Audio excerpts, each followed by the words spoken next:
There comes a moment when you stop asking, how do I make them love me? And instead you ask, how do I love myself so deeply that love naturally finds me? Ooh, that shift right there is where the game changes. You see, most people chase connection from a place of emptiness. They think if they just say the right thing, do the right thing, show enough care, the avoidant will finally open up.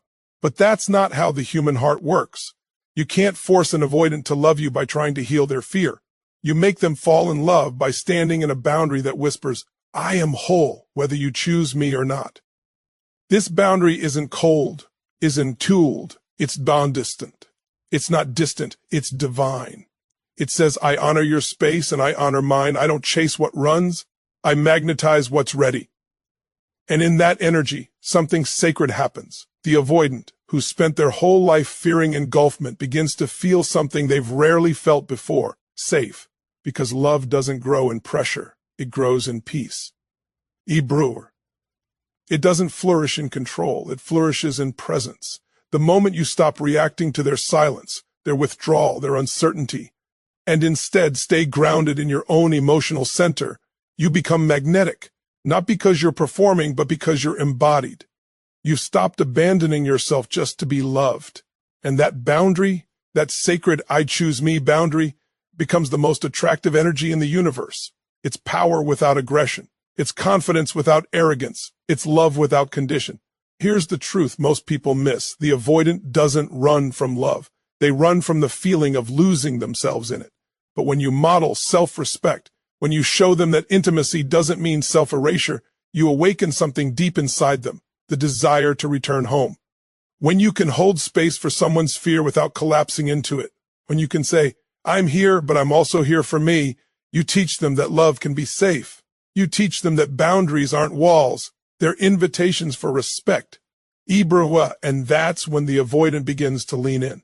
Not because you convince them, but because your energy feels different. They sense your freedom, your peace, your self-trust. And freedom attracts freedom. The irony of love is this.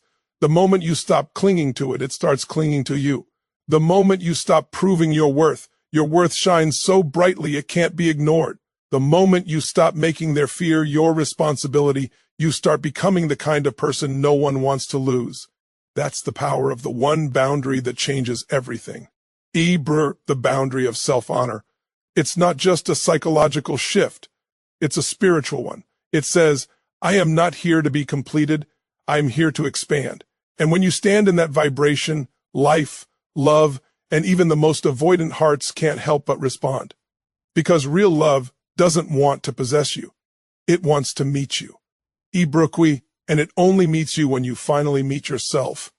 So stop chasing love that runs. Become love that stands still. Because the one who learns to stay rooted in their worth, is the one the avoidant will never forget.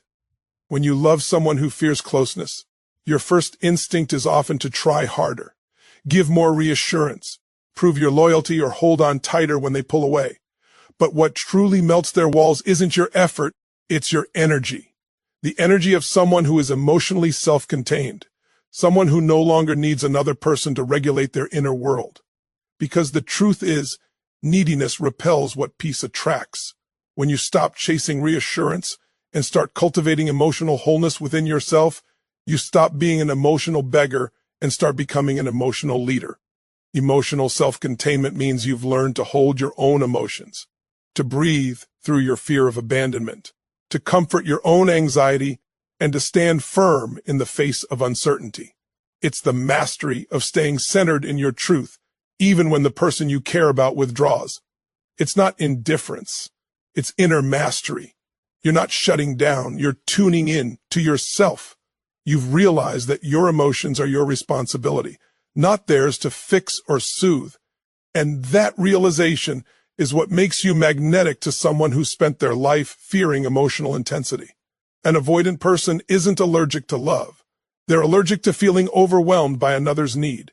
They crave connection, but they're terrified of losing themselves in it. When you can hold your emotional storms with grace instead of spilling them onto them, you become the safest person they've ever met. You send the message, you don't have to save me, I'm good here. I just want to connect. That is powerful. That energy says, I'm whole. I'm not here to complete you or drain you. I'm here to share my wholeness. When you're emotionally self-contained, your presence feels different. It feels grounded, calm, and trustworthy. You no longer need to chase closure, over-explain, or convince them to stay. You can feel the pull of their withdrawal without panicking. You can give space without resentment. You can love without losing yourself.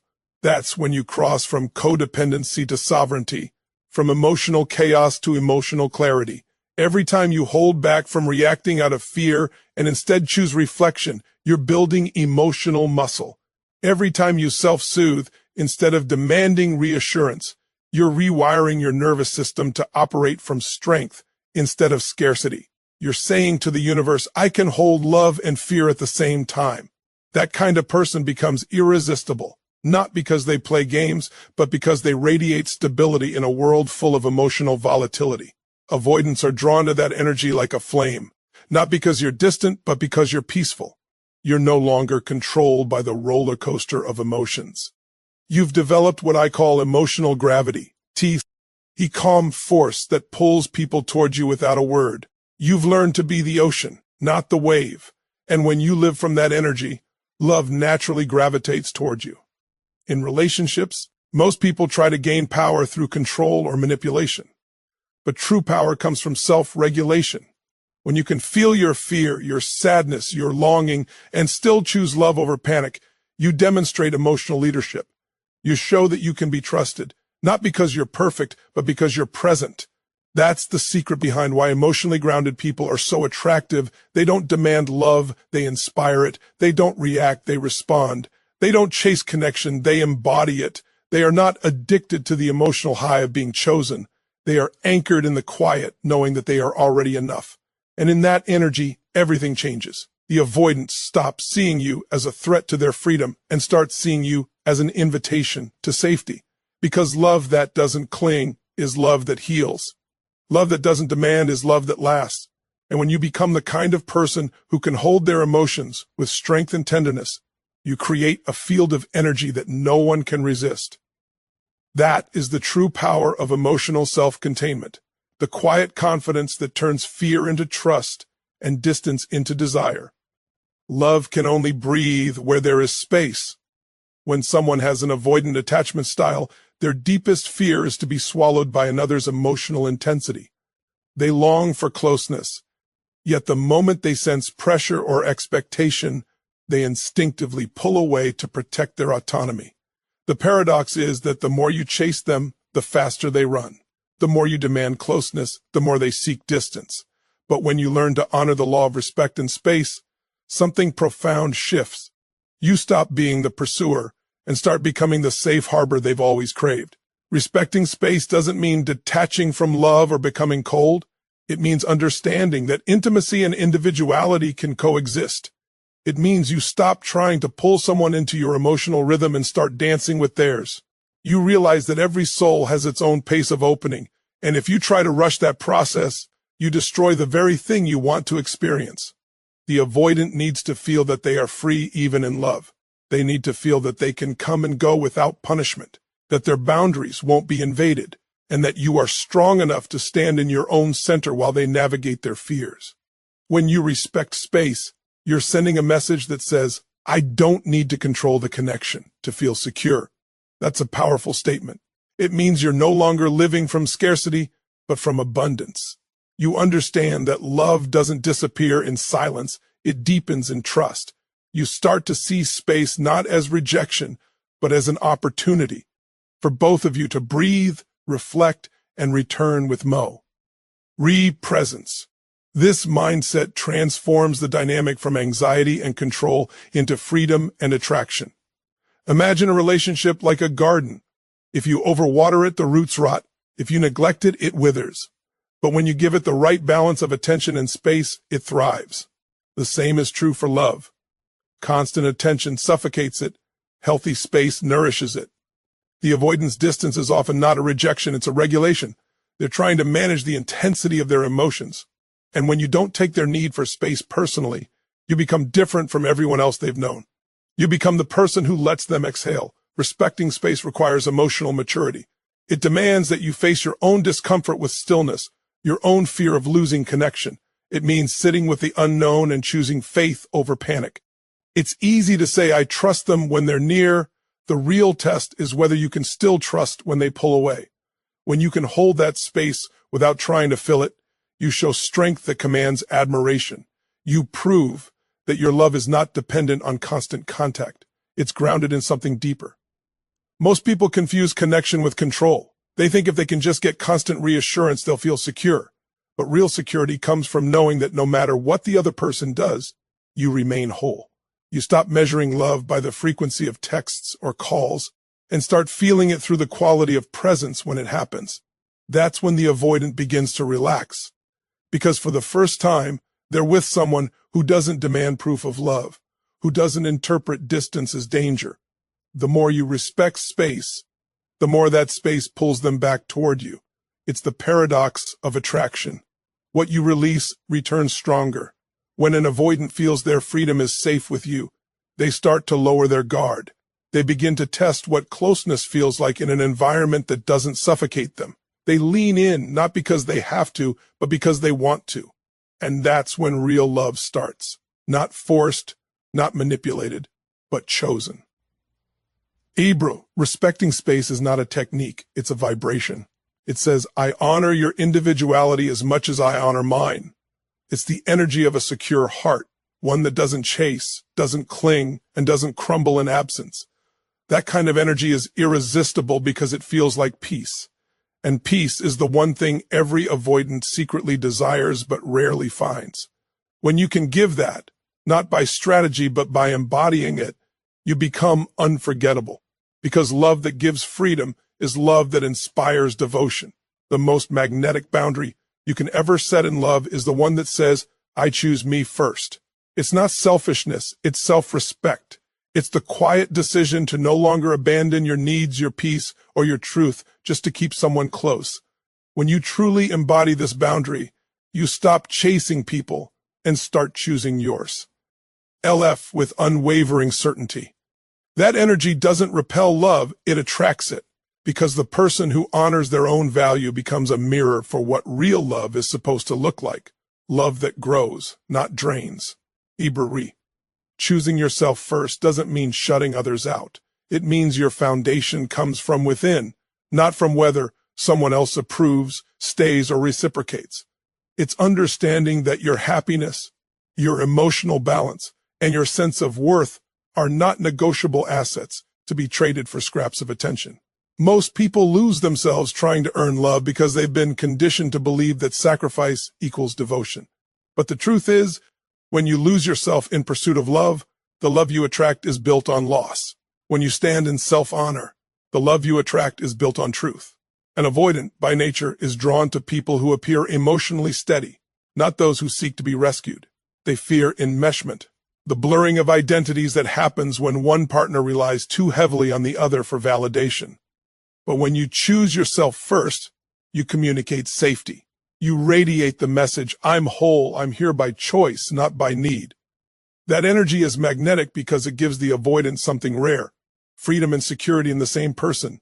You're showing them that love doesn't mean losing individuality, and that you can care deeply without losing yourself. Choosing yourself first also means saying no when something doesn't feel aligned. It's the courage to walk away from half-hearted love, to stop trying to convince someone to meet you halfway, and to protect your energy like it's sacred, because it is. The most powerful love stories begin when one person refuses to betray their own heart for the comfort of connection. When you know your worth, you stop settling for breadcrumbs of affection. You stop trying to earn what should be freely given. You start living from abundance instead of fear. Hebrew. This boundary creates a natural polarity in relationships. When you choose yourself, you become grounded, confident, and calm. You no longer operate from the nervous energy of trying to fix or chase anyone, and that stability becomes deeply attractive to someone who fears emotional chaos. You're not saying, I don't care about you. You're saying, I care about me enough to love you from wholeness, not from need. That subtle energetic difference changes everything. It creates safety, admiration, and desire all at once. When you choose yourself first, you also shift the way you communicate. You stop pleading for reciprocity and start expressing truth with grace. You stop demanding attention and start radiating self-assurance. You stop bending yourself into who they need you to be, and you start standing as who you are. And when someone senses that strength, that grounded authenticity, they know they're dealing with someone rare, someone who loves not out of fear, but from fullness. The irony is that when you finally prioritize your own peace and alignment, love flows more easily. You stop trying to hold on to what's not meant for you, and what is meant for you starts holding on to you. People can feel when you've made peace with yourself. It changes the way you walk, the way you speak, the way you respond. It says, I'm enough as I am, and that confidence becomes irresistible. When an avoidant meets someone who chooses themselves first, they feel a sense of safety they've never known. They're no longer burdened by someone else's emotional dependency. They're inspired by your strength, your calm, and your boundaries. Slowly, their walls begin to soften, not because you tried to break them down, but because your energy showed them a different way to love, a love rooted in freedom, not fear. The boundary of choosing yourself first is not just a relationship tool, it's a life principle. It's a declaration that you are the source, not the seeker, of love. And from that place, everything changes. Your relationships, your energy, your destiny. Because when you finally choose yourself, the world learns to do the same. There's a profound difference between reacting to life and leading it. Most people spend their relationships in reaction, reacting to distance, to silence, to fear, to rejection. They lose their center the moment something feels uncertain. But true power, true attraction, and true love are born from emotional leadership. This is the art of holding your peace when everything in you wants to panic. It's the ability to respond instead of react, to ground instead of grasp, to breathe instead of break. Emotional leadership is not about control. It's about presence. It's about being so anchored in your truth that no external behavior can pull you out of alignment with who you are. When you love someone with avoidant tendencies, this principle becomes essential. The avoidant has spent their life around emotional reactivity, people who chased, pleaded, over-explained, or demanded closeness. So when they meet someone who stays calm in the face of withdrawal, it feels different. It feels safe. They're used to intensity. They're not used to steadiness. They're used to being pulled. They're not used to being trusted. Emotional leadership gives them the one thing they crave but don't know how to ask for: peace. To lead emotionally is to model the state you want to create. If you want connection, embody calm. If you want trust, embody patience. If you want depth, embody vulnerability without attachment to outcome. You set the emotional tone not by words but by energy. The moment you stop trying to force the other person to feel a certain way and instead lead yourself with grounded clarity, you begin to influence them on a level deeper than logic. Because energy speaks louder than any argument. Brooke leadership means you've decided that your emotions are your responsibility. You stop outsourcing your peace to how someone else behaves. You stop saying, I'll be calm when they text back, or I'll feel loved when they open up. You reclaim your power in the now. You choose to feel secure because security is a choice, not a condition. This doesn't mean you suppress your emotions. It means you own them. You feel them fully, but you don't let them drive the car. You observe them, breathe through them, and then decide how to act from a place of wisdom, not wounds. Avoidants sense this difference immediately. Emotional reactivity feels like pressure to them. It sends the message that they are responsible for your state, but emotional leadership feels like peace. It sends the message that they can relax around you, that your emotions are stable, that your love is not conditional on their compliance. That kind of energy draws them in, not because you manipulate, but because you model maturity. The moment you start reacting, accusing, begging, over-explaining, you lose your power and affirm their fear that closeness equals chaos.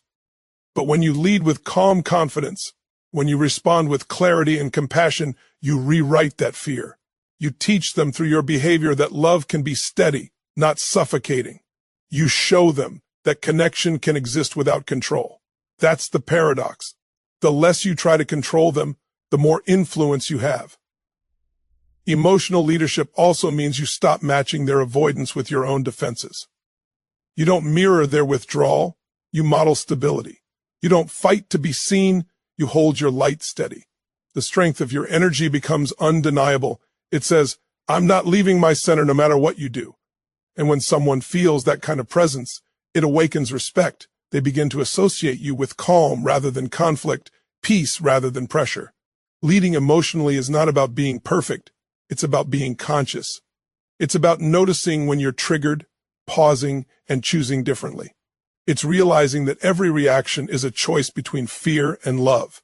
And every time you choose love, you become stronger. You stop being the victim of circumstance and start being the creator of connection. The person who leads with emotional intelligence doesn't chase, they attract. They don't control, they inspire. They don't collapse under pressure, they expand through it.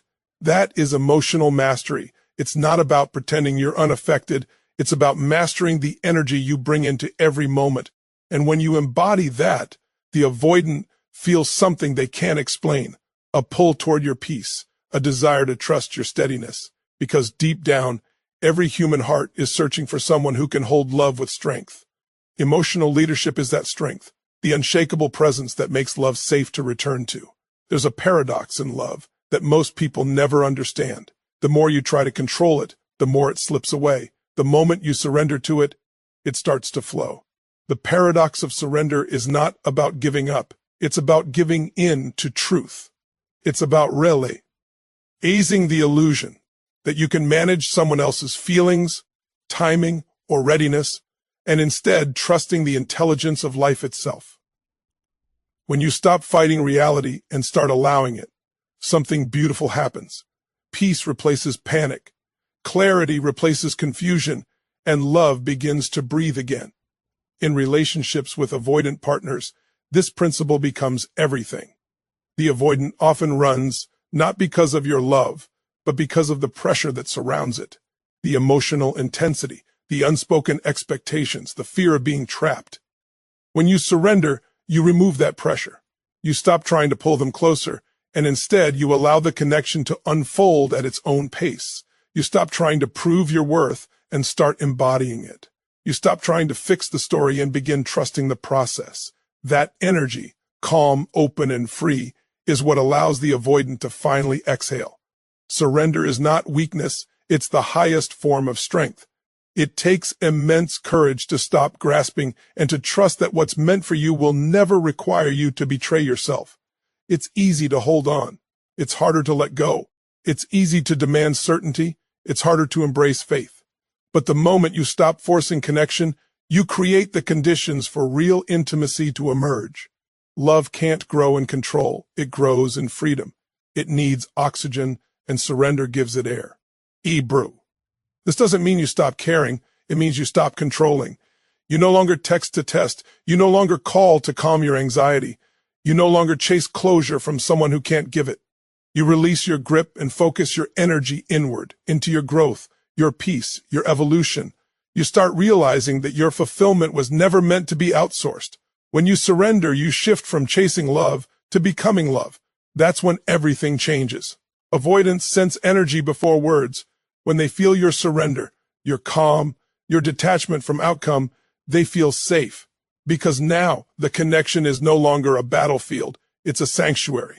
You've stopped demanding that they show up your way, and you've started showing up in alignment with yourself.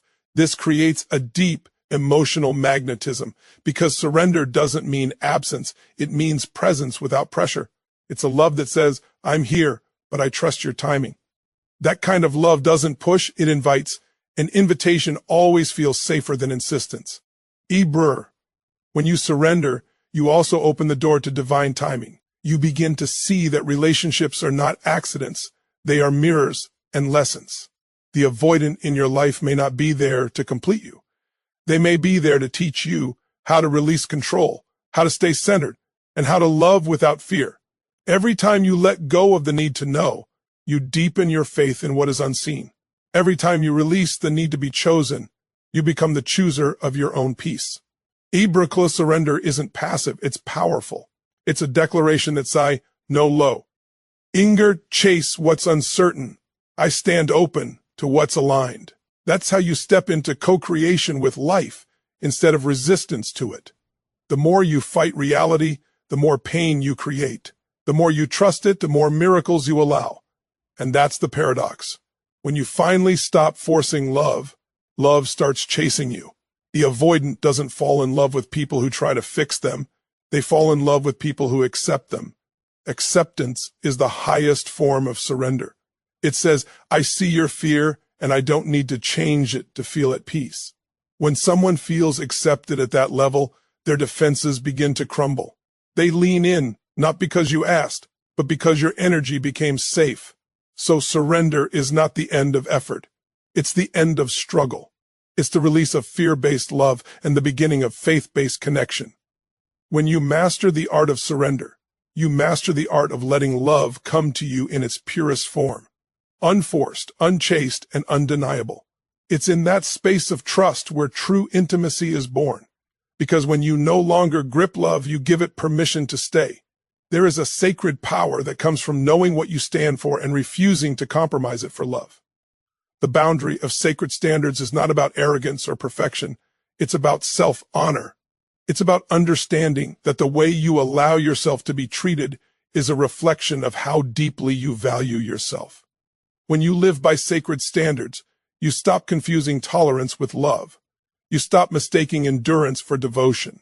You begin to realize that true connection can only exist where mutual respect and emotional safety are present. Sacred standards are not demands. They are declarations. They are the quiet, yet unshakable truths that define who you are and how you move through love. They say, I will love deeply, but not at the expense of my dignity. I will give compassion, but not at the cost of my peace. I will understand your wounds, but I will not let them wound me. When you operate from that vibration, you naturally elevate every interaction around you. The people who are meant for you rise to meet your energy. The ones who aren't fall away. And that's how the universe filters alignment. Avoidant partners are subconsciously drawn to people with sacred standards because it communicates safety. They may fear closeness, but deep down, they crave structure. They want to know that you are not easily swayed, that you won't lose yourself trying to hold them. When they sense that you have boundaries rooted in self-respect, they begin to trust your strength. You become the anchor in their emotional chaos. You represent what is solid, grounded, and dependable in a world that often feels uncertain to them. Living with sacred standards also means you don't settle for potential. You honor reality. You stop waiting for someone to become who you wish they were and start responding to who they are right now. You no longer chase chemistry while ignoring compatibility. You recognize that love without respect is not love, it's attachment. And that's the line sacred standards draw. They separate fantasy from truth, illusion from integrity. This kind of boundary doesn't come from ego, it comes from evolution. It's born out of the pain of having once betrayed yourself for connection. It's shaped by every time you said yes when your heart whispered no. It's carved from the moments you stayed too long, gave too much, and tried to heal someone who didn't want to change.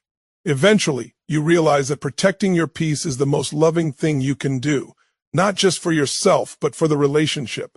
Because love cannot thrive where self-respect dies. When you carry sacred standards, you move differently. Your energy speaks before your words do. You no longer chase validation, you embody it. You no longer beg for effort, you inspire it.